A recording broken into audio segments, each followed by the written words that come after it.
এমন একজন ব্যক্তি যে আমার নবীর পিছে নামাজ পড়তো, আমার নবীর সাথে জিদ্দের ময়দানে যেত। এ বলছে ইয়া রাসূলুল্লাহ ইত্তাকিল্লাহ, হে আল্লাহর রাসূল ইনসাফ করেন, আল্লাহকে ভয় করেন।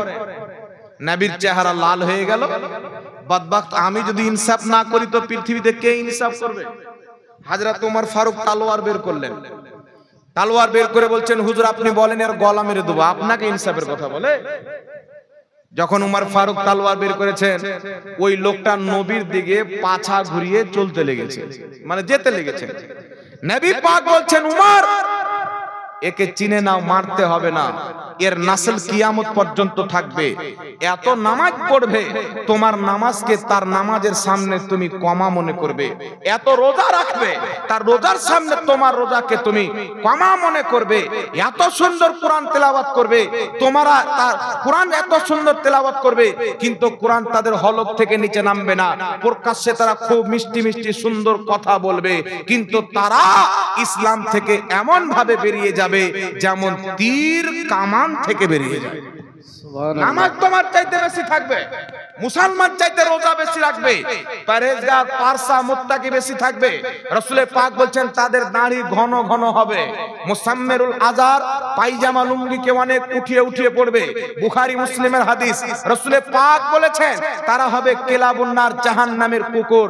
নামাজ তো থাকবে, রোজা তো থাকবে, হজ থাকবে, যাকাত থাকবে, কোরআন তেলাওয়াত থাকবে, কিন্তু অন্তরে রাসূলুল্লাহর ব্যাপারে, আল্লাহর ব্যাপারে আকীদা সঠিক থাকবে না বলে তারা মুসলমান থাকবে না। তো নবীর পিছে নামাজ পড়ে যদি মুসলমান না থাকে, তা আমাদের পিছে নামাজ পড়লে মুসলমান হয়ে যাবে গ্যারান্টি আছে? জি, নবীকে দেখলে সাহাবী, কিন্তু ওই লোকটা মুসলমান নয়, কারণ নবীকে বলছেন ইনসাফ করেন, মানে ওর আদব নাই। সাহাবা নবী মুস্তাফার সামনে কথা বলতেন, কোন সাহাবী, একজন সাহাবী ছিলেন উনি কানে কম শুনতেন। তো যেই ব্যক্তি কানে কম শুনবে একটু বলবে জোরে, এটা স্বাভাবিক নাকি বলেন? কানে যারা কম শুনে বলে জোরে, তো উনার আওয়াজ রাসূলুল্লাহর আওয়াজ যাতে একটু উঁচু হয়ে গেছে।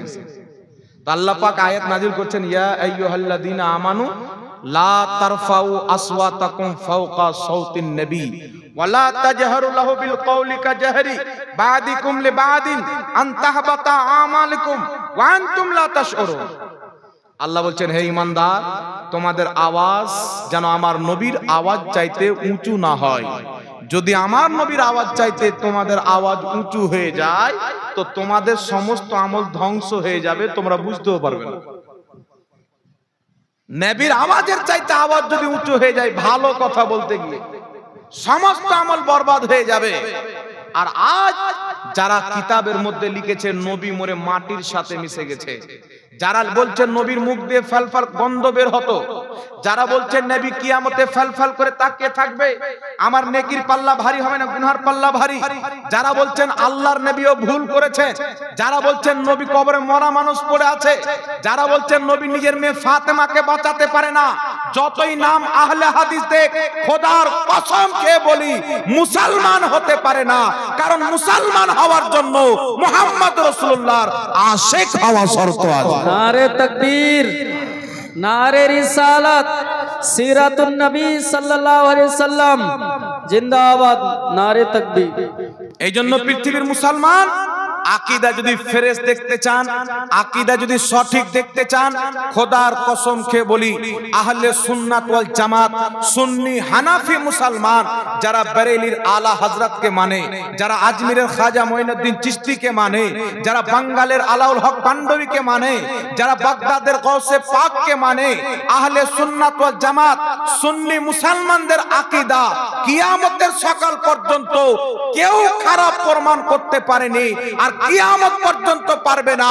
কারণ সুন্নিদের ওটাই আকীদা যেটা মুহাম্মদ রাসূলুল্লাহর দেওয়া। আমাদের আকীদা খাজা মঈনুদ্দিন চিশতির আকীদা, আমাদের আকীদা গৌসে বাগদাদির আকীদা।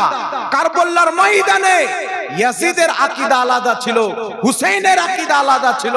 যারা ইয়াজিদের আকীদাকে তালাক দিয়ে ইমামে হুসাইনের আকীদা গ্রহণ করেছেন, ওই সুন্নি জামাতের আকীদা হলো হুসাইনি আকীদা। এখন বর্তমানে বাবা ওয়াহাবি মতবাদের মৌলবি ইসরায়েলের ভিটামিন ট্যাবলেট খেয়ে বলছে যে ইয়াজিদের কোনো দোষ ছিল না।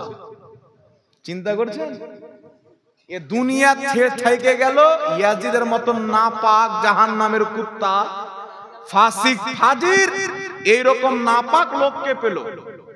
ইয়াজিদ কে ছিল বাবা একটু বলে দিন, নচেত কালকে আপনাকে বলবে ইয়াজিদের কোনো দোষ ছিল না, হুসেন গেল কেন কারবালায়। তখন আপনি যদি বলে দেন ইয়াজিদ সঠিক পথে ছিল বাবা, তো পুঁজি পাট্টা সব গেল, আমও গেল ছালাও চলে গেল। মানে আম গেল তো ফসলটা গেল, আর ছালা চলে গেল তো বাড়ি থেকে যেটা নিয়ে গেছিলেন পুঁজি ওটাও চলে গেল। ইয়াজিদ কে ছিল? ইমাম ইবনে কাসির আল বেদায়া ওয়ান নিহায়ার মধ্যে লিখেছেন, ইমাম তাবারি তারিখে তাবারির মধ্যে লিখেছেন, তারিখে দামিশকের মধ্যে লেখা আছে, ইমাম জালালউদ্দিন সিউতি তারিখুল খুলফার মধ্যে লিখেছেন। ইয়াজিদ কে ছিল? ইয়াজিদের বাইত হয়ে মুরিদ হয়ে সাহাবা এবং কিছু তাবেঈ যখন মদিনা গেলেন, তো তিনারা মদিনাতে গিয়ে বললেন যে আমরা দেখেছি ইয়াজিদ নামাজ ছেড়ে দেয়, নামাজ ছেড়ে দেয়, শরাব পান করে, দারু পান করে। ইয়াজিদ নামাজ ছাড়ে, দারু পান করে, আর 8টা 10টা মহিলা নিয়ে থাকে। তাহলে এইরকম লোক কোনদিন ভালো হতে পারে? জোরে বলে ভালো হতে পারে? এই ইয়াজিদ কি করেছিলেন? 3 দিন পর্যন্ত মদিনা শরীফকে তার লস্করের জন্য হালাল করে দিয়েছিল। মদিনার ইসলামিক মহিলা হোক বা যে কোনো মহিলা হোক, 3 দিন পর্যন্ত তোমাদের জন্য হালাল থাকলো। নাউজুবিল্লাহ। এই ইয়াজিদ কাবা ঘরের গেলাফ চাদরে আগুন লাগিয়েছিল। ইয়াজিদ নবীর তৈরি করা মসজিদে নববী শরীফে উট বেঁধে, ঘোড়া বেঁধে পেশাব পাখানা করিয়েছিল। এই জন্য পৃথিবীর মুসলমান এই ইয়াজিদের হুকুমে ইমামে হুসেনকে শহীদ করা হয়েছে। 3 দিন পানি বন্ধ রাখা হয়েছে, 3 দিন খাবার বন্ধ রাখা হয়েছে। ইমামে হুসেনের ছোট ছেলে আলী আসগার 6 মাসের, তাকে ইয়াজিদের হুকুমে শহীদ করা হয়েছে। আলী আকবরকে শহীদ করা হয়েছে। ইমামে হুসেনকে শহীদ করার পর ইমাম নবী পাকের খানদানের মহিলা, যেই আহলে বাইতকে মোহাব্বত করা ফরজ, যে আহলে বাইতকে মানা ফরজ, সেই নবীর আহলে বাইতের মহিলাদের মাথার ওড়নাকে টেনে খালি মাথাতে করে উটের উপরে চড়িয়ে দামিশকের বাজারে ঘুরিয়েছে। এইরকম নাপাক ইয়াজিদের পক্ষে যেই ওয়াহাবি কথা বলে, এরা হলো 2 টাঙ্গা কুকুর, এরা 2 টাঙ্গালা কুকুর। মানুষের চেহারা থাকলে মানুষ হয় না। যদি কোনো মানুষের মধ্যে মানুষতা না থাকে, ও মানুষ রূপ তো হতে পারে, কুকুর চাইতেও খারাপ। বর্তমানে ফিলিস্তিনের উপরে যা বোমবারি ইসরায়েল করছে, ছোট ছোট বাচ্চা খিদার কারণে মারা যাচ্ছে, পিপাসার কারণে মারা যাচ্ছে, ছোট ছোট মাসুম বাচ্চারা। এরপরে যারা ইসরায়েলকে সাপোর্ট করবে, মানুষ হবে? এ মানুষ হবে? ইয়াজিদ ইসরায়েলের নেতানিয়াহুর চাইতেও নিকৃষ্ট ছিল। ইয়াজিদ ইহুদির চাইতেও খারাপ ছিল। এই জন্য ইয়াজিদের পক্ষে বর্তমান আহলে হাদিস নাম দিয়ে কিছু মার্কেটের লোক বেরিয়েছেন। ওকে বলবেন তোকে ইয়াজিদ মুবারক, আমাদেরকে হুসেন মুবারক। নবী বলেছেন যে যাকে মোহাব্বত করবে হাসরে তার সাথে উঠবে। আমরা হুসেনকে মোহাব্বত করি, কিয়ামতের ময়দানে হুসেনের সাথে থাকবো। তোমরা ইয়াজিদকে মোহাব্বত করো, কিয়ামতের ময়দানে ইয়াজিদের সাথে থাকবে। তো কার সাথে থাকলে লাভ আছে বাবা? কথা বলেন, জোরে বলেন।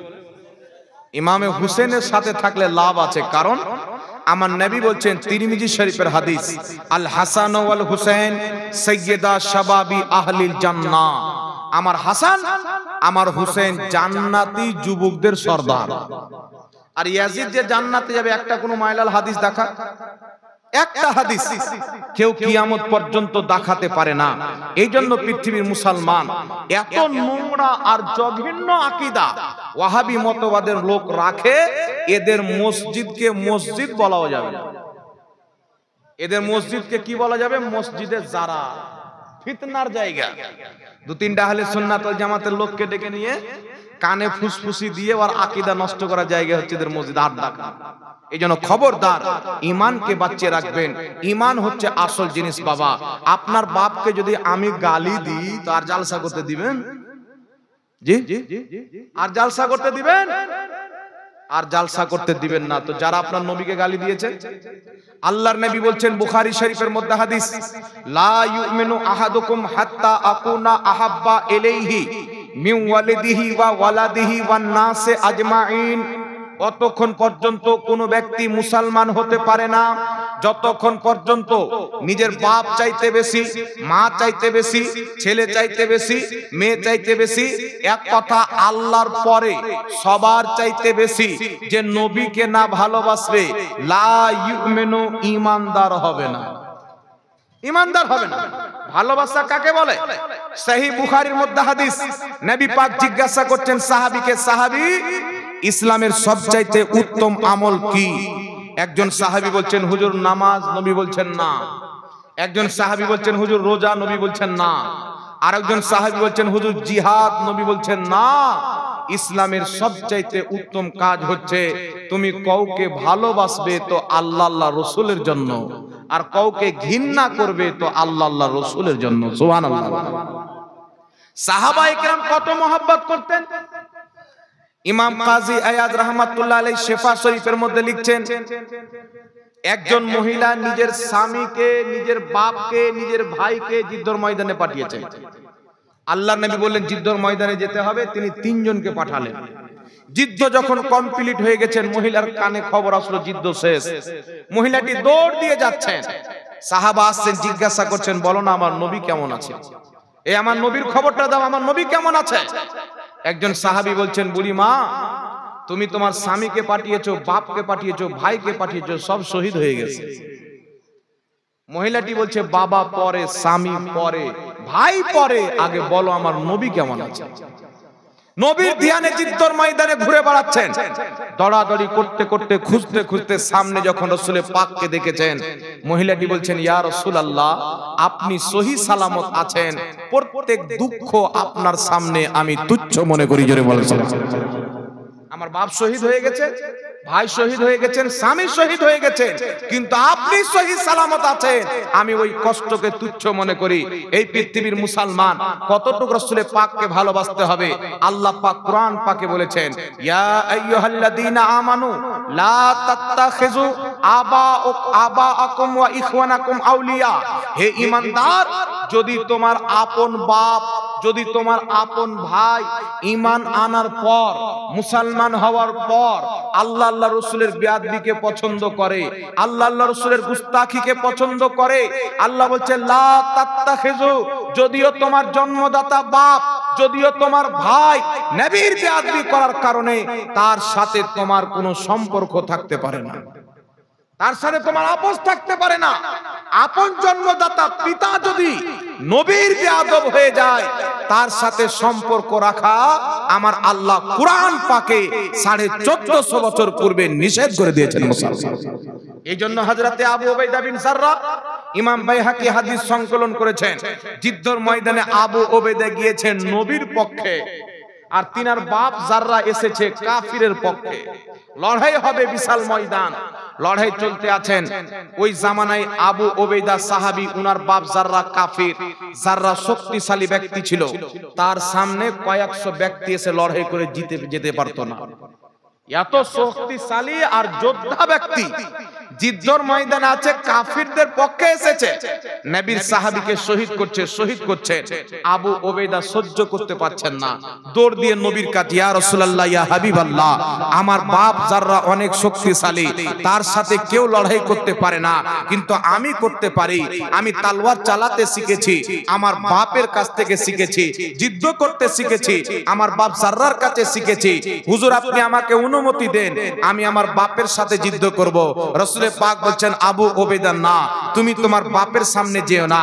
যদি তোমার বাপের সামনে যাও, মুনাফিকরা ইসলামকে বদনাম করবে, বলবে মুহাম্মদ এমন একটি দিন নিয়ে এসেছে বাপ বেটাতে মারামারি করায়, বাপ বেটাতে কাটাকাটি করায়। যেই ধর্ম বাপ বেটাকে মারামারি করায়, ওই ইসলাম কোনদিন সঠিক ধর্ম হতে পারে না। আমার নবী নিষেধ করে দিলেন।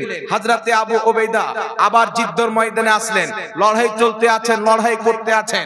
আবার তাকিয়ে দেখছেন তিনার বাপ জাররা বড় বড় বড় সাহাবীকে শহীদ করে দেয়। হযরতে আবু উবাইদা বিন জাররাহ সহ্য না করতে পেরে বাপের সামনে ঝাঁপিয়ে পড়ে এমন একটি তলোয়ারের নিশানা করেছেন, বাপের গর্দানকে মেরে দিয়েছেন। হযরতে আবু উবাইদা নিজের বাপকে হত্যা করার পর জমিনে ঘুটনা ফেলে চিৎকার মেরে কান্না করছেন। সাহাবী বলছেন, আবু উবাইদা, বাপকে মেরেছো তাই কান্না করছো? আবু উবাইদা বলছেন, না, বাবাকে হত্যা করার জন্য কান্না করি না, আমার নবী নিষেধ করেছিলেন, আমি নবীর কথা না রাখতে পেরে বাপকে হত্যা করে দিয়েছি, আমি এই জন্য কান্না করতেছি, যদি নবী নারাজ হয়ে যায় আমার খোদা নারাজ হয়ে যাবে। নবী যদি নারাজ হয়ে যায় আমার আল্লাহ নারাজ হয়ে যাবে, এই জন্য আমি কান্না করতেছি। সাহাবী বলছেন, চলো নবীর দরবারে। হযরতে আবু উবাইদা বিন জাররাহ মাথার পাগড়ি খুলে গলাতে ঝুলিয়ে নবী মুস্তাফার দরবারে গেলেন। ইয়া রাসূলুল্লাহ, ইয়া হাবিবাল্লাহ, আপনি নিষেধ করেছিলেন, কিন্তু আমি যদি না যেতাম আমার বাপ বড় বড় সাহাবীকে শহীদ করে দিত, আমি ছাড়া তার মোকাবেলা করনেওয়ালা কেউ নাই। হুজুর, আমি আপনার কথা রাখতে পারিনি, আমার বাপকে গিয়ে হত্যা করেছি। হুজুর, আপনি নারাজ তো হননি? রাসূল পাক বলছেন, আবু উবাইদা, আমি এই জন্য নিষেধ করেছিলাম মুনাফিক যেন ইসলামকে না বদনাম করতে পারে, কিন্তু তুমি, আমি নবীর মহব্বতে, আমার খোদার মহব্বতে আপন বাপকে হত্যা করেছো, আমি তোমার প্রতি নারাজ নয়। এই আবু উবাইদা, তুমি আমি মুস্তাফাকেও রাজি করেছো, আমার খোদাকেও রাজি করেছো, তোমার প্রতি আমিও রাজি, আল্লাহও রাজি। এই কথা যখন রাসূল পাক বলেছেন, হযরতে আবু উবাইদা গলা থেকে পাগড়ির কাপড়টাকে নিয়ে এইভাবে হাতে নিয়ে ঝুলাতে আরম্ভ করেছেন, আনন্দে ঝুলাতে আরম্ভ করেছেন। দেখবেন ছেলে ছেলে কোথাও খেলে জিতে নেয় তো গাঞ্জি খুলে ঝুলায়, তো ঝুলাতে ঝুলাতে যেতে লেগেছেন, আল্লাহু আকবার বলছেন আর যাচ্ছেন। আমার নবী অনেক সাহাবী দাঁড়িয়ে আছেন, রাসূল পাক বলছেন, সাহাবী, যদি জান্নাতি দেখতে চাও আবু উবাইদাকে দেখে নাও, সে আমি নবীর মহব্বতে আপন বাপকে হত্যা করেছে, খোদা জাহান্নামের আগুন তার জন্য হারাম করে দিয়েছে। চিন্তা করেন বাবা, সাহাবা কত মহব্বত করতে। এখন তো অবস্থা আমাদের এইরকম হয়ে গেছেন বাবা, এক কাপ চা খেতে বলি সব ভুলে গেল, এক কাপ চা খেতে বলি সব ভুলে গেল। তো এইরকম চোর গলি গলি ডগর ডগর ঘুরে বেড়াচ্ছে। এদের পয়সার অভাব নেই, টাকার অভাব নেই, আমেরিকার ফান্ডিং, যত গরিব সব আমরা সুন্নিরা। ফেতরা না উঠালে আমাদের মাদ্রাসা চলবে না, যাকাত না দিলে আমাদের মাদ্রাসা চলবে না, চামড়া না দিলে আমাদের মাদ্রাসা চলবে না। অনেক কষ্ট করে চালাই, কারণ আমরা ফান্ডিং কে পছন্দ করি না, আমরা রাসূলুল্লাহ সাল্লাল্লাহু আলাইহি সাল্লাম এবং আল্লাহকে রাজি করাকে পছন্দ করি। জোরে বলতে হবে সুবহানাল্লাহ। একবার দুরূদ শরীফ পাঠ করুন, আল্লাহুম্মা সাল্লি আলা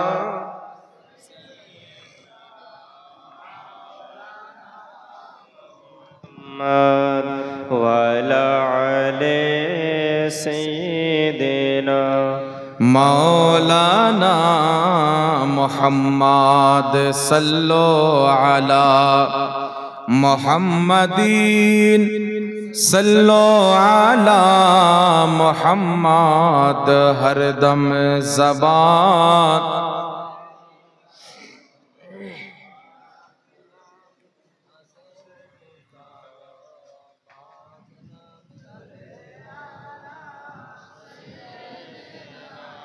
मौलाना मुहम्मद सैयदना मौलाना ओकियदरदी दयाल नबी नयনের ছবি নবী তোমায় দেখলে পাওয়া যায় গো জান্নাতের চাবি। ও কিয়দরদি দয়াল নবী নয়নের ছবি। বাড়াচ্ছেন কেন আপনি? মাথা কিছু পোকা টোকা ঢুকে গেছে নাকি? যা আছে তাই রাখেন না, আপনি ঘোরাঘুরি কেন করছেন? তো গাজাল পড়লে গেল, আমি বাড়াতে বলেছি আপনাকে? আমার মনে চালান, আপনার মনে যেমন ছিল ওরকম থাক, আপনি হাত দিবেন না। ও কিয়দরদি দয়াল নবী নয়নের ছবি নবী তোমায় দেখলে পাওয়া যায় গো জান্নাতের চাবি। নবী তোমায় দেখলে পাওয়া যায় গো জান্নাতের চাবি। তোমার চেহারা নূরে ভরা যেন আলো যে উদয়, মেঘেরা চল পেড়ে সূর্য শরমে লুকায়। তোমার চেহারা নূরে ভরা, যেন আলো যে উদয়, মেঘেরা চল পেড়ে সূর্য শরমে লুকায়। তুমি শামস তোহা, তুমি শামস তোহা, নূরে খোদা, সব নবীদের ইমাম নবী। তোমায় দেখলে পাওয়া যায় গো জান্নাতের চাবি। ও কিয়তরদি দয়াল নবী, নয়নের ছবি নবী। তোমায় দেখলে পাওয়া যায় গো জান্নাতের চাবি। আঙ্গুল কত শক্তিশালী, বোঝা বড় দায়। আঙ্গুল কত শক্তিশালী, বোঝা বড় দায়। এক ইশারায় চন্দ্র টুকরা টুকরা হয়ে যায়। আঙ্গুল কত শক্তিশালী, বোঝা বড় দায়। এক ইশারায় চন্দ্র টুকরা টুকরা হয়ে যায়। তুমি শামস তোহা, তুমি শামস তোহা, নূরে খোদা, সব নবীদের নবী নবী। তোমায় দেখলে পাওয়া যায় গো জান্নাতের চাবি। ও কিয়তরদি দয়াল নবী, নয়নের ছবি নবী। তোমায় দেখলে পাওয়া যায় গো জান্নাতের চাবি। আল্লাহুম্মা সাল্লি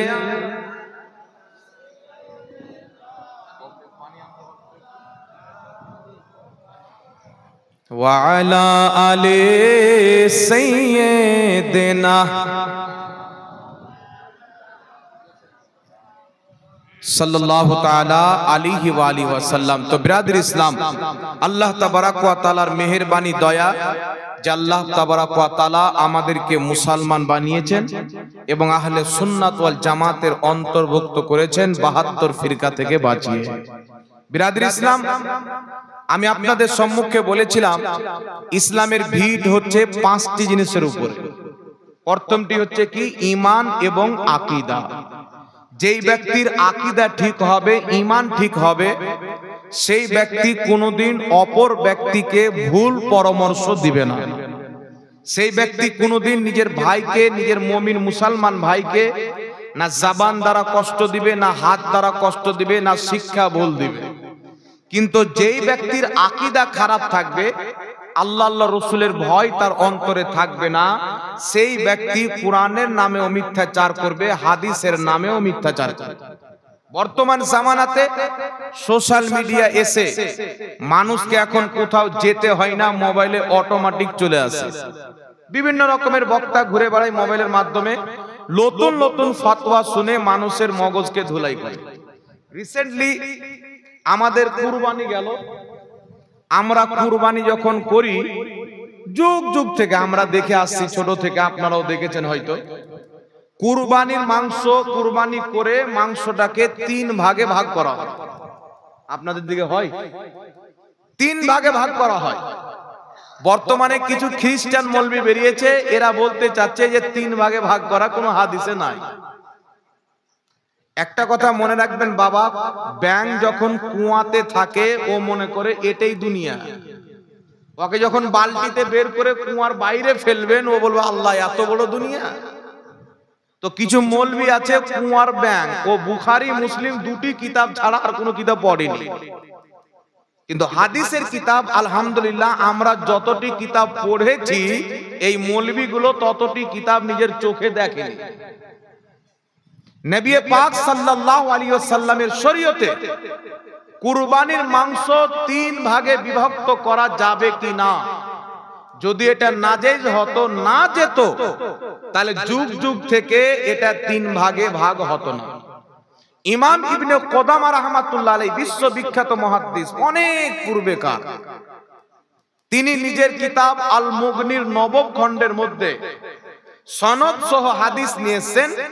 সাহাবা ইকরাম বর্ণনা করছেন আল্লাহর নবী সাল্লাল্লাহু আলাইহি ওয়াসাল্লাম যখন কুরবানি করতেন, তার খাল নামিয়ে মাংস করার পর আল্লাহর নবী সাল্লাল্লাহু আলাইহি সাল্লাম 3 ভাগে বিভক্ত করতেন। কুরবানির জানোয়ারের গোশতকে 3 ভাগে বিভক্ত করতেন। একটি ভাগ আল্লাহর নবী নিজের পরিবারের জন্য রাখতেন, ফ্যামিলির জন্য রাখতেন। আরেকটি ভাগ আল্লাহর নবী নিজের আত্মীয় স্বজনের বাড়ি পৌঁছে দিতেন। আরেকটি ভাগ আল্লাহর নবী সাল্লাল্লাহু আলাইহি ওয়াসাল্লাম গরিব মিসকিনদের মধ্যে বিলিয়ে দিতেন। সুবহানাল্লাহ বলেন। তো আল্লাহর নবী সাল্লাল্লাহু আলাইহি সাল্লামের বিশুদ্ধ হাদিস দ্বারা প্রমাণিত যে মাংস গোশতকে, কুরবানির গোশতকে আল্লাহর নবী 3 ভাগে ভাগ করেছেন। তো নবীর যুগ থেকে আজ পর্যন্ত যারা 3 ভাগে ভাগ করে ওরা নবীর দেওয়া ইসলাম মানে, আর যারা বলে 3 ভাগে ভাগ করার কোনো হাদিস নাই এরা শয়তানের ইসলাম মানে। তো বর্তমানে শয়তানের ইসলাম প্রচার করনেওয়ালা মৌলবি বসে আছে। আপনাদের মালদা জেলার একটা লোক একদিন জঙ্গলে যাচ্ছে, স্বপ্নে জঙ্গলে দেখছে জঙ্গলে কেউ নাই, দূর দূর পর্যন্ত একটা লোক সিংহাসন লাগা আছে আর বসে আছে। তাকে দেখে মনে হচ্ছে যে দুনিয়াতে সবার কোনো না কোনো চিন্তা টেনশন আছে, এর কোনো চিন্তা নাই। তো মালদা জেলার লোকটি বলছেন, ভাই তুমি কে? তোমাকে দেখে মনে হচ্ছে তোমার কোনো টেনশনই নাই, পা হিলাচ্ছার বসে আছে। বলছে আমি হচ্ছি ইবলিস। বলছে কোন ইবলিস? বলছে শয়তান। বলছে শয়তান তো তোমার কাজ হলো নমাজিকে বেনামাজি করা, রোজাদারকে রোজা ছুড়ানো, ভালো কাজ থেকে বাধা দেওয়া, খারাপ কাজে নিয়ে যাওয়া তোমার কাজ। তো তুমি এখানে বসে আছো, তো তোমার কাজ কে করছে? তো শয়তান বলছে দুনিয়াতে অনেক মৌলবীকে আমি খেলাফত দিয়ে দিয়েছি, ওয়াহাবি, কাদিয়ানি, শিয়া, রাফজি, ওরা আমার কাজ চালাচ্ছে, এখন আমি রেস্ট নিচ্ছি। তো শয়তানের কাজ করছে অনেক মৌলবী আছে। এই মৌলবীকে যদি আপনি বলেন যে আমাদের সুন্নি মুফতিদের সাথে একবার বসেন তো, আর পায়জামা দাঁড়িয়ে পেশা বেরিয়ে যাবে, আর হিম্মত হবে না। এরা শুধু ইমানের চোর। আর কিছু অবুঝ লোক না বুঝে এদের ধাপে পাও দেয়। খবরদার মুসলমান, আপনার আপন বাপ যদি দেওবন্দি হয়ে যায়, ওয়াহাবি হয়ে যায়, আপন বাপকে আল্লাহর নবীর শরীয়তে মাটি দেওয়া হারাম। এটা নবীর শরীয়ত। আপনার বাপ হোক আর আমার বাপ হোক, সাহাবী নিজের বাপকে হত্যা করেছেন কেন? এগুলো আমাদের জন্য শিক্ষা পুঁথির। মুসলমান, আমি হত্যা করতে বলছি না। ইসলামের কথা হচ্ছে কেউ যদি জুলুম করে, অত্যাচার করে, হাত দিয়ে বাধা দাও, না যদি হয় জবান দিয়ে বাধা দাও। সেটাও যদি শক্তি না থাকে তাহলে অন্তর থেকে তাকে খারাপ জানো। কথা বুঝতে পারছেন? আল্লাহর নবী সাল্লাল্লাহু আলাইহি সাল্লাম বলেছেন, ইমাম কাজী আয়াজ রাহমাতুল্লাহ আলাইহি শিফা শরীফের মধ্যে হাদিসটি লিপিবদ্ধ করেছেন। রাসূল পাক বলছেন, যাদের আকীদা খারাপ, যারা বদ আকীদা, আল্লাহর নবী বলছেন, ওয়ালা তুজালিসুহুম ওয়ালা তুআকিলুহুম ওয়ালা তুশারিবুহুম ওয়ালা তুনাকিহুম। আল্লাহর নবী বলছেন, যাদের আকীদা খারাপ তাদের পাশে উঠা বসা করিও না। যাদের আকীদা খারাপ তাদের সাথে খাওয়া দাওয়া করিও না, কোন জিনিস পান করিও না। নবী বলছেন তাদের সাথে বিয়ে শাদীও করিও না। এমন কি যে অসুস্থ যদি পড়ে, নবী বলছেন দেখতে যেও না। যদি মারা যায়, রাসূল বলছেন মাটি দিতে যেও না। কাদেরকে? নবী বলছেন যাদের আকীদা খারাপ। যাদের আকীদা খারাপ, সেটা আমার আকীদা যদি খারাপ হয়, এই আচরণ, এই ব্যবহার একজন ঈমানদারকে আমার সাথেও করতে হবে। এই পৃথিবীর মুসলমান, সহিহ বুখারীর মধ্যে হাদিস, হযরতে আবু বকর সিদ্দিক নামাজ পড়াচ্ছেন, আসরের নামাজ পড়াচ্ছেন। সাহাবা পিছন দিকে মুখটা দিয়েছেন, নবীর মুসাল্লাতে ইমামতি করছেন আবু বকর সিদ্দিক। আল্লাহর নবী হুজরা থেকে বেরিয়েছেন, বুখারীর হাদিস শোনাচ্ছি। নবী যখন বেরিয়েছেন তো সাহাবায়ে কেরাম তালি মারছেন, হাত বাজাচ্ছেন, আওয়াজ পাচ্ছেন। হযরত আবু বকর সিদ্দিক দেখছেন, বুঝে গেছেন নবী আসছেন। নবীকে যখন আসতে দেখেছেন, হযরত আবু বকর সিদ্দিক মুসাল্লা থেকে এক পাও পিছে চলে এসেছেন নামাজের মধ্যে। আল্লাহর নবী সাল্লাল্লাহু আলাইহি ওয়াসাল্লাম বলছেন, আবু বকর নামাজ পড়াও। হযরত আবু বকর সিদ্দিক নামাজ না পড়িয়ে পুরো পিছে এসে সামনের কাতারে দাঁড়িয়ে গেলেন, মুক্তাদি হয়ে গেলেন। আমার আপনার নবী নামাজ পড়ালেন। নামাজ কমপ্লিট করার পর আল্লাহর নবী সাল্লাল্লাহু আলাইহি ওয়াসাল্লাম বলছেন, আবু বকর আমি তো তোমাকে নামাজ পড়ার অনুমতি দিলাম, তুমি কেন নামাজ মুসাল্লা ছেড়ে মুক্তাদির মুসাল্লাতে চলে আসলে? আবু বকর সিদ্দিক বলছেন, হুজুর আপনি ইমামুল আম্বিয়া, নবীদের ইমাম, আপনি থাকতে আমি আবু কুহাফার বেটা কি করে নামাজ পড়াতে পারি?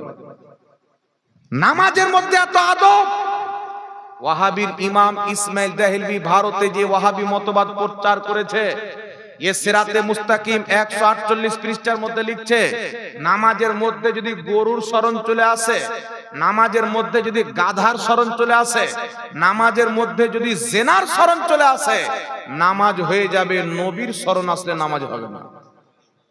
এটা ভালো আকীদা না খারাপ আকীদা? এটা লিখছে যে তাকে গুরু মাননেওয়ালা ওয়াহাবি। তাহলে এইগুলো লোকের পিছে নামাজ হবে? এদের নামাজ শয়তানের নামাজ আর এদের নামাজের মধ্যে কোনো তফাৎ নাই পৃথিবীর মুসলমান। এই জন্য আপনার ঈমান আকীদাকে বাঁচিয়ে রাখতে হবে। এটা হচ্ছে সর্বপ্রথম কথা। ইসলামকে আমরা মানি, ইসলামের প্রথম ভিট হচ্ছে কালেমা, ঈমান, আকীদা। আকীদা আপনার আহলে সুন্নাত ওয়াল জামাত যখন হয়ে গেল, আপনি চলে আসেন এবার আমলের দিকে, নামাজের দিকে, রোজার দিকে, হজের দিকে, যাকাতের দিকে, এই দিকে আপনি চলে আসেন। এখানে একটা কথা আপনাকে মনে রাখতে হবে, ধ্যান দিয়ে শুনেন। আল্লাহর নবী সাল্লাল্লাহু আলাইহি সাল্লাম ইন্তিকাল করেছেন, আমরাও ইন্তিকাল করব। আল্লাহ কোরআনে বলছেন, কুল্লু নাফসিন যায়কাতুল মউত, প্রত্যেক জানদারকে মওতের স্বাদ চাখতে হবে, মরতে হবে। প্রত্যেক জানদারকে মরতে হবে। তো আল্লাহ তাবারাক ওয়া তাআলা সবাইকে মত দান করেছেন, নবীগণ ইন্তিকাল করবেন, তবে নবীগণ ইন্তিকালের পরে নিজের কবরে সহ শরীরে জিন্দা থাকেন, সহ শরীরে জিন্দা, তাদেরকে মুর্দা বলা যাবে না। যেমন মুসনাদে বাজ্জারের মধ্যে সহিহ হাদিস, রাসূল পাক বলছেন, আল আম্বিয়া ও আহিয়াউন ফি কুবুরিহিম ইউসাল্লুন, আল্লাহর প্রত্যেক নবী নিজের কবরে জিন্দা, তারা নামাজ পড়ে। সুবহানাল্লাহ বলেন। সহিহ মুসলিমের মধ্যে হাদিস, রাসূল পাক বলছেন, মারারতু আলা মুসা ওয়া হুয়া ইউসাল্লি ফি কবরিহি, আমি মুসা নবীকে দেখলাম মেরাজের রাত্রিতে, মুসা নবী নিজের কবরে দাঁড়িয়ে নামাজ পড়ছিল। তাহলে মরা মানুষ নামাজ পড়ে দাঁড়িয়ে? মরা মানুষ দাঁড়িয়ে নামাজ পড়ে? নবী বলছেন দাঁড়িয়ে নামাজ পড়ছিল, এর মানে সহ শরীরে জিন্দা আছে না নাই? আমাদের আহলে সুন্নাত ওয়াল জামাতের আকীদা হলো, নবীগণ কবরে জিন্দা আছেন, যেখানে চান যেতে পারে আল্লাহ তিনাদেরকে পাওয়ার ক্ষমতা শক্তি দিয়েছে। আর ওয়াহাবিদের আকীদা হচ্ছে তাকওয়াতুল ঈমানের 50 পৃষ্ঠার মধ্যে তাদের গুরু ঘন্টার লিখছেন, নবী মরে মাটির সাথে মিশে গেছে। এটা তাদের আকীদা।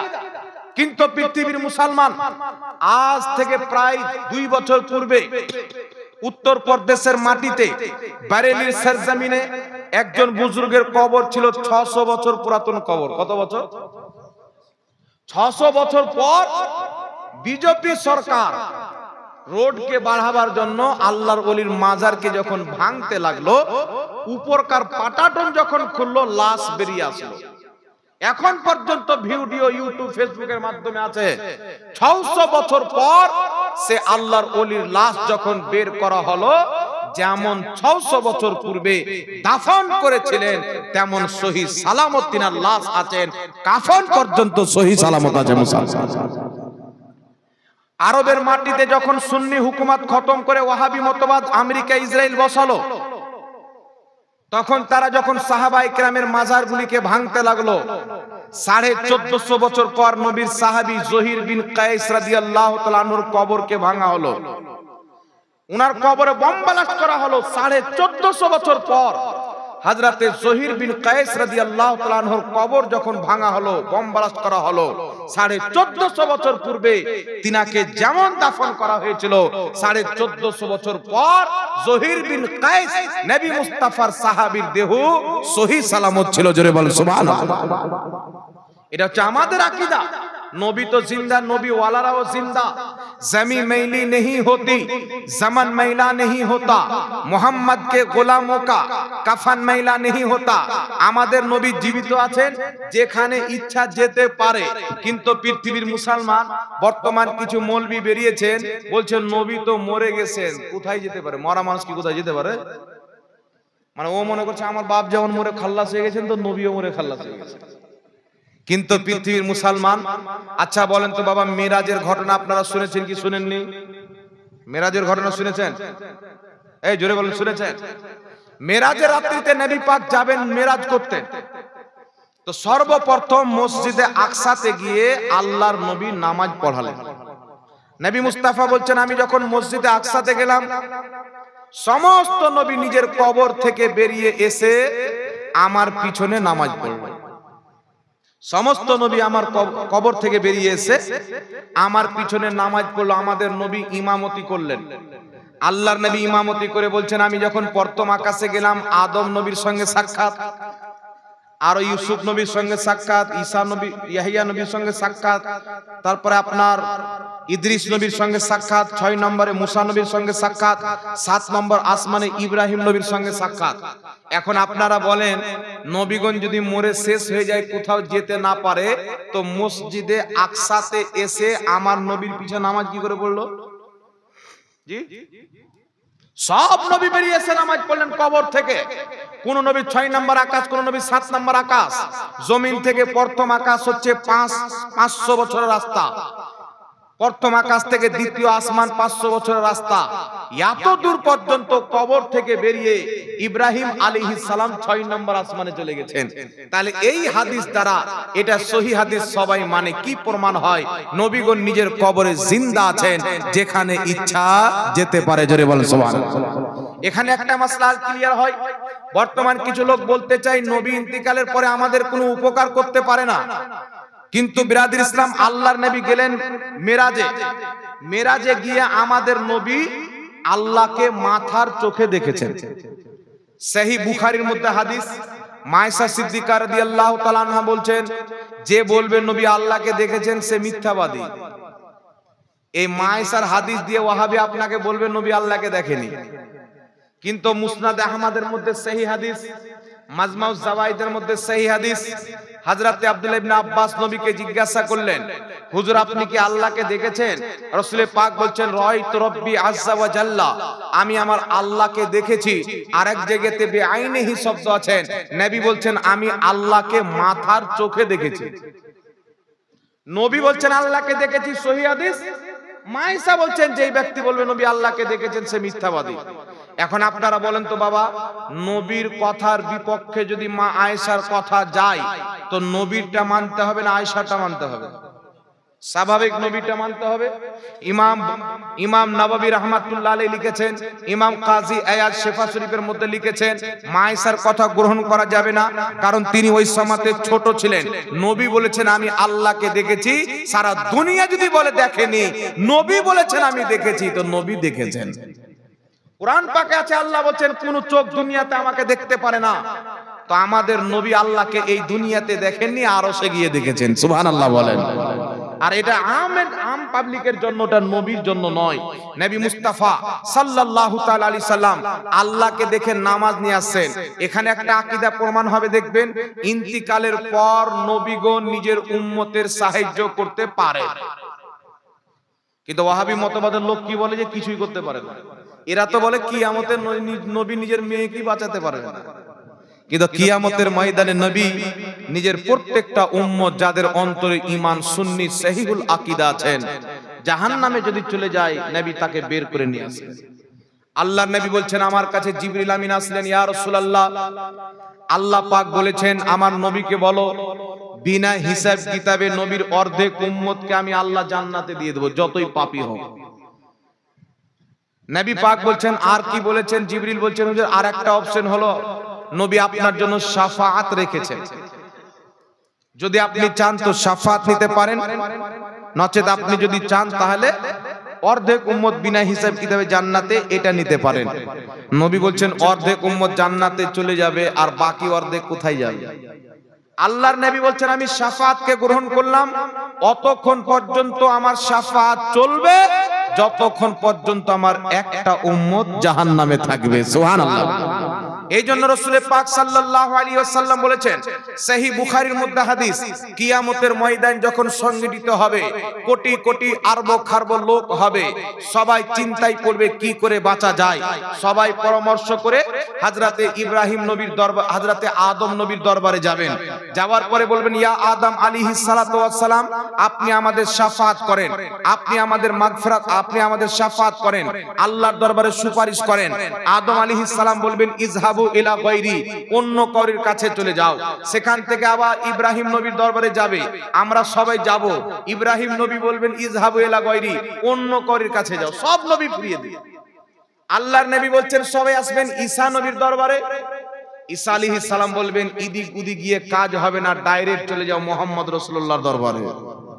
আজ যদি তোমাদেরকে কেউ জাহান্নাম থেকে বাঁচাতে পারে তো আল্লাহর হাবিব মুহাম্মদ রাসূলুল্লাহ পারবেন। নবীর নামটা শুনে মুসলমান খুশি হয়ে দৌড় দিয়ে যাবেন, রাসূলকে গিয়ে বলবেন হুজুর আপনি আমাদের শেষ ভরসা, আপনি যদি না দেখেন আমরা জাহান্নামে চলে যাব। নবী পাক বলবেন আনা লাহা, আমার কাছে এসো, এই জন্য তো আমি আছি। নবী আমাদেরকে ডাকবেন, সবাই তাকিয়ে থাকবেন। আল্লাহর নবী বলছেন ওই সময়তে আমি সেজদাতে চলে যাব। সেজদাতে গিয়ে আল্লাহ কিছু তাসবিহ শিখাবেন, আমি সেইগুলো পাঠ করব। কিয়ামতের ময়দানে নবী সেজদায় পড়ে আছেন, আল্লাহ তাবারাক ওয়া তাআলা বলবেন হে মুহাম্মদ মাথা তুলো, হে মুহাম্মদ মাথা তুলো। নবী আমার মাথা তুলছেন না, আল্লাহ তাবারাক ওয়া তাআলা বলবেন মুহাম্মদ মাথা তুলো, যার তুমি শাফাত করবে তার শাফাত করে দেওয়া হবে, যার তুমি বকশিশ চাইবে তাকে বকশে দেওয়া হবে। এই কথা যখন আল্লাহ পাক বলবেন, আমার নবী কিয়ামতের ময়দানে সেজদা থেকে নিজের মাথাকে তুলবেন। পৃথিবীর মুসলমান ওই কিয়ামতের কঠিন ময়দানে আদম আলাইহিস সালাম, ইব্রাহিম আলাইহিস সালাম, প্রত্যেক নবী প্রত্যেক মানুষ তাকিয়ে থাকবে আমি আল্লাহকে রাজি করব। কিন্তু কিয়ামতের ময়দানে আমার আল্লাহ তাকিয়ে থাকবে যে আমি মুহাম্মদ রাসূলুল্লাহকে রাজি করব। আল্লাহ বলবেন নবী তুমি জাতি রাজি, আমি আল্লাহ তাতি রাজি। তুমি যার বকশিশ চাইবে আমি আল্লাহ তাকে বকশে দেব।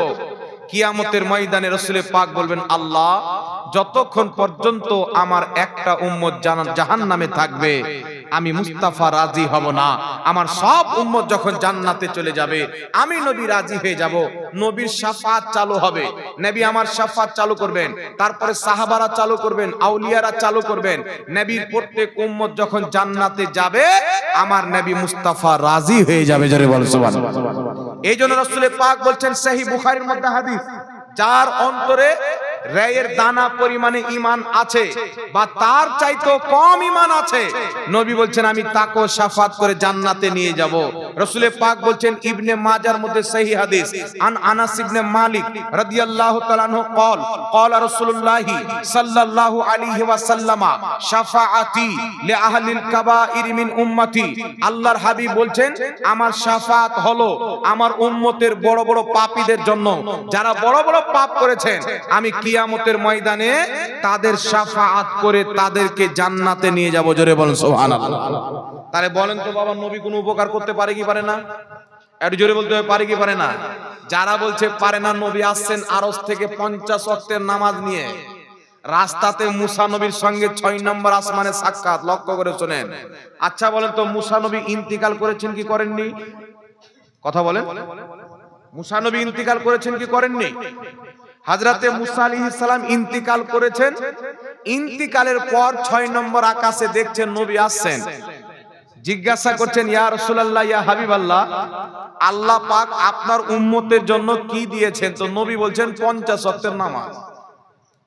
তো মুসা নবী বলছেন হুজুর এত ওয়াক্তের নামাজ আপনার উম্মত পড়তে পারবে না, আপনি যান কিছু কমিয়ে চলে আসেন। আল্লাহর নবী গেলেন, আল্লাহকে গিয়ে বললেন, আল্লাহ বলেন যাও 5 ওয়াক্তের নামাজ কমিয়ে দিলাম, 45 ওয়াক্তের থাকলো। আবার নবী আসছেন 6 নম্বর আকাশে, আবার মুসা নবীর সঙ্গে সাক্ষাৎ। মুসা নবী কিন্তু ইন্তিকাল করেছেন, 6 নম্বর আকাশে নবীর সঙ্গে সাক্ষাৎ হচ্ছে। সুবহানাল্লাহ বলেন। মুসা আলাইহিস সালাম বলছেন ইয়া রাসূলুল্লাহ ইয়া হাবিবাল্লাহ কি খবর? নবী বলছেন 5 ওয়াক্তের কমা হয়েছে, 45 ওয়াক্তের নামাজ আছে। মুসা নবী বলছেন হুজুর আরো কমিয়েলেন, আরো কমিয়েলেন। এইভাবে আমাদের নবীকে মুসা আলাইহিস সালাম 9 বার পাঠালেন। 5 লং 45 ওয়াক্তের নামাজ কম হয়ে গেল, মাত্র বাঁচলো 5 ওয়াক্তের নামাজ। কত ওয়াক্তের বাঁচলো? এই 5 ওয়াক্তের নামাজ নিয়ে আল্লাহর নবী সাল্লাল্লাহু আলাইহি সাল্লাম আসেন। মুসা নবী বলছেন হুজুর খবর কি? বলছেন 5 ওয়াক্তের থাকলো। মুসা নবী বলছেন আরো কমিয়েলেন। আল্লাহর নবী বলছেন এটাও যদি কমিয়ে লে তো আমার উম্মত কি ইবাদত করে জান্নাতে যাবে? আর বারবার আমি আল্লাহর দরবারে যাতে হায়া পাচ্ছি, লজ্জা পাচ্ছি। নবী 5 ওয়াক্তের নামাজ নিয়ে আসলেন। আচ্ছা বলেন তো বাবা, মুসা আলাইহিস সালাম ইন্তিকালের পর 6 নম্বর আকাশে নবীকে পরামর্শ দিয়ে 45 ওয়াক্তের নামাজ কমালেন, তো আমাদের উপকার হলো কি হলো না? এই জোরে বলেন।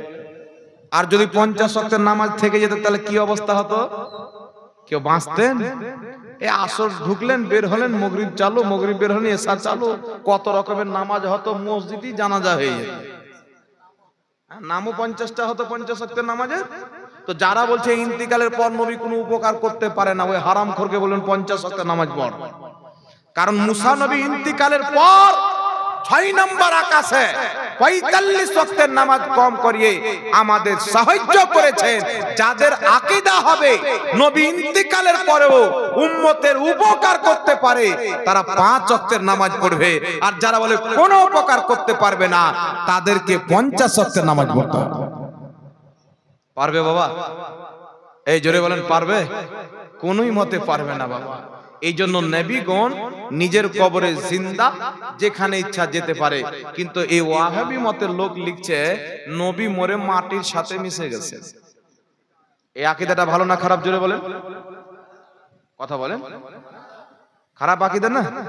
এইবার আপনাকে আমি বলছি, যার আকীদা খারাপ আর নামাজের কোনো মূল্য আছে? তো ও হাত কোথায় বাঁধলো দেখে লাভ আছে? আমি নাচতে বললো না, জোরে কটা সূরা পড়লো, কিছু দেখে দরকার নাই।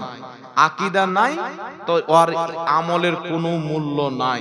একটা কথা আপনাকে বলে দিই, দেখেন বিরাদর ইসলাম, আমরা আহলে সুন্নাত ওয়াল জামাত নামাজ পড়ি, রোজা রাখি, যেগুলো ইসালের সওয়াব করি, এই প্রত্যেকটা জিনিসের দলিল কোরআন এবং হাদিসের মধ্যে বিদ্যমান আছে।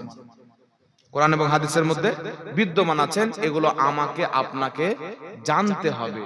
আর কেউ যদি আপনাকে এসে গুমরাহ করার চেষ্টা করে, তো আপনাদের কর্তব্য হচ্ছে যে এসো আমাদের মৌলবীর সাথে বসো। বলতে পারবেন?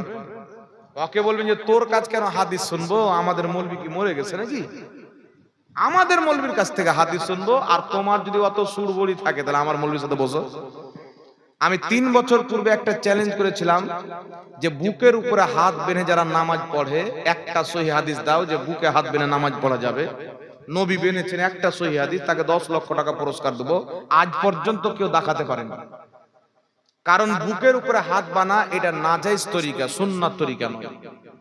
ইমাম সারাকসি রাহমাতুল্লাহ আলাইহি 1000 বছর পূর্বে আল মাবসুদ কিতাবের মধ্যে লিখেছেন বুকের উপরে হাত বানা ইহুদিদের তরিকা।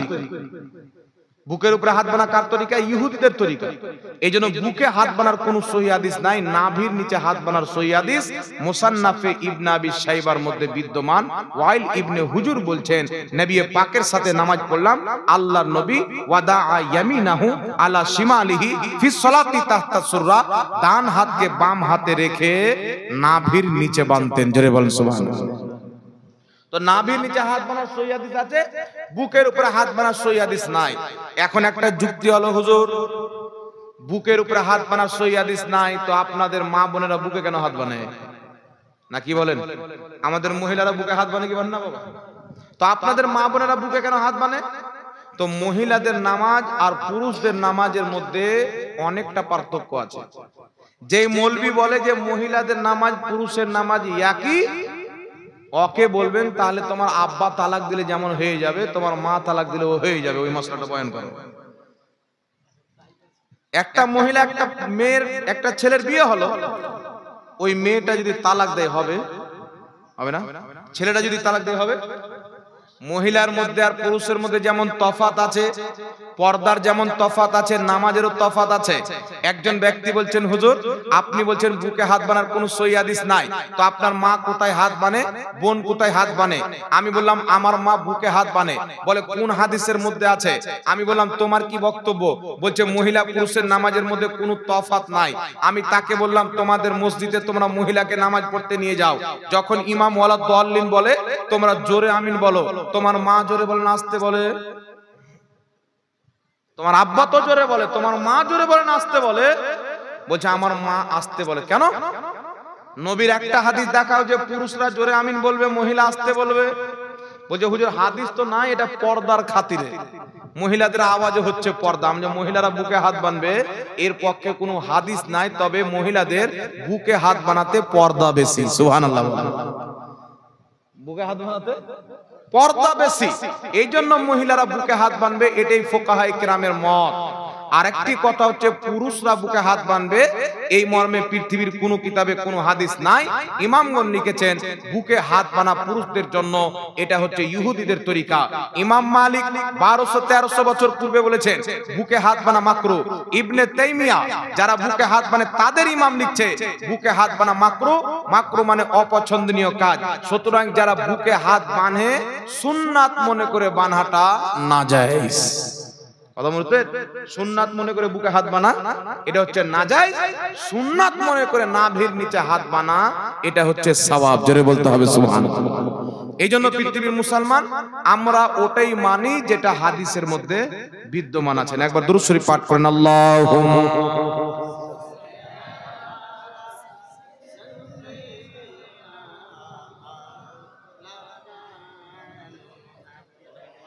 না, এটা নরমাল।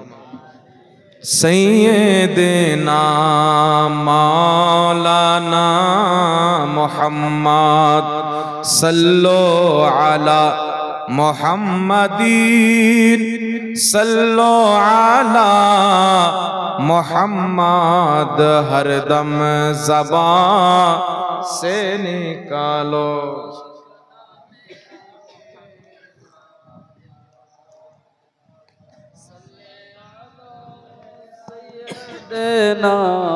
मौलाना मुहम्मद वाला अली सैयदना मौलाना मुहम्मद ओ मदीनार माटी रे সকল শোক বুঝে তোর কপালে, ও মদিনার মাটি রে সকল শোক বুঝে তোর কপালে, ও মদিনা রে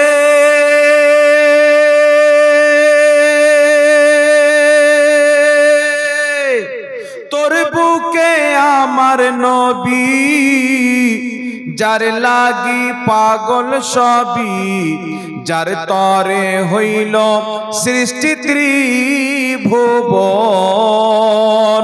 ও মদিনা রে তোর বুকে আমার নবী যার লাগি পাগল সবই, যার তরে হইল সৃষ্টি ত্রিভুবন, কাঁদি আমি সারাক্ষণে কবে যাইব সেখানে, কাঁদি আমি সারাক্ষণে কবে যাইব সেখানে, ওর সয় না আর পরানে, ও মদিনার মাটি রে সকল শোক বুঝে তোর কপালে, ও মদিনা রে